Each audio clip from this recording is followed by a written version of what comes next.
Once upon a time, in a small African village surrounded by vast fields and ancient trees, there was a girl named Nana.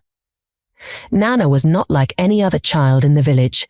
She was born after 12 whole months, unlike other babies who came after 9. This unusual birth made everyone in the village talk. Some said she was special, others thought it was strange and a bit scary. The night Nana was born, the sky was filled with bright, twinkling stars. But this happy night also brought sadness, because Nana's mother passed away just after giving birth. So Nana's father, a kind and hard-working farmer, had to take care of her all by himself. He was both mother and father to her, and he loved her more than anything in the world. Nana's father would often take her to the farm with him. He'd lay her under a big shady tree while he worked in the fields. Nana loved watching the leaves dance in the wind and listening to the birds sing. But one day, something really strange happened. Nana, only 6 months old, suddenly started crying very loudly. It was not a normal cry, it was so loud and strange that it made her father run to her, worried. Just as he picked Nana up, the big tree she was lying under fell down with a huge crash right where she had been. Everyone in the village was shocked. They couldn't believe it. How did Nana know, they whispered. Is she magic from that day? Nana became known for being different. She would laugh in the middle of the night, as if she was playing with invisible friends, and sometimes she'd cry loudly as if she was scared or upset by something no one else could see. As Nana grew older, she started saying things that would come true. She would tell her father, "It's going to rain today," and even if the sky was clear, it would rain. But then she started saying things that scared the villagers. One time she said, "I'm sad because tomorrow we will lose someone," and the very next day, one of her friends in the village got very sick and passed away. People in the village started to stay away from Nana. They were scared of her predictions. They whispered, "Is she a witch? And why does she know these things?" Poor Nana felt lonely because she didn't understand why people were afraid of her. She was just a girl who somehow knew things that others didn't. This is how the story of Nana began, a girl born under a starry sky, loved by her father, feared and wondered about by her village. A girl who was about to discover more about her mysterious gift and how it would change her life and the lives of those around her. In the village, Nana grew up as the girl everyone talked about. Her predictions, which she didn't understand herself, made her both special and scary to the people around her. Nana's father always told her, "You are unique, my child," trying to make her feel better. But Nana often felt lonely because the other kids wouldn't play with her, and their parents would quickly call them away whenever she came near. One day, Nana made a prediction that really frightened everyone. She said, "I see darkness coming over the chief's house, and it will bring much sadness." The villagers were scared because the chief was like the king of their village, a man everyone respected and loved. They whispered among themselves, "What does Nana's prediction mean?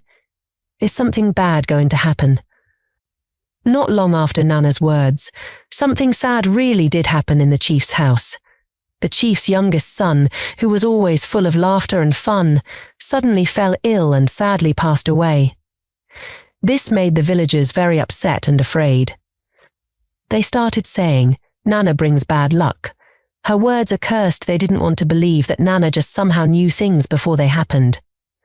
The villagers went to the chief and said, "We must do something about Nana. She's bringing bad omens to our village." The chief, a kind and wise man, was in a tough place.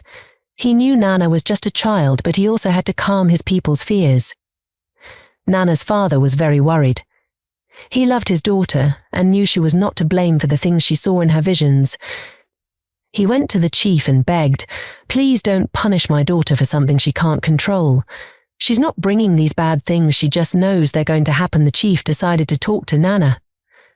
He asked her, "Why do you think you see these things before they happen?" Nana, with her innocent eyes, replied, "I don't know, chief. I just see them in my mind like pictures in a dream." The chief, seeing her honesty and innocence, felt a deep sadness for her. He told the villagers, "We cannot blame Nana for the things she sees.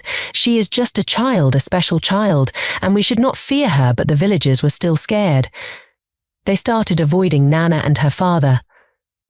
Nana felt very sad and kept to herself, spending most of her time in the fields with her father or under the big baobab tree, where she felt a strange sense of peace.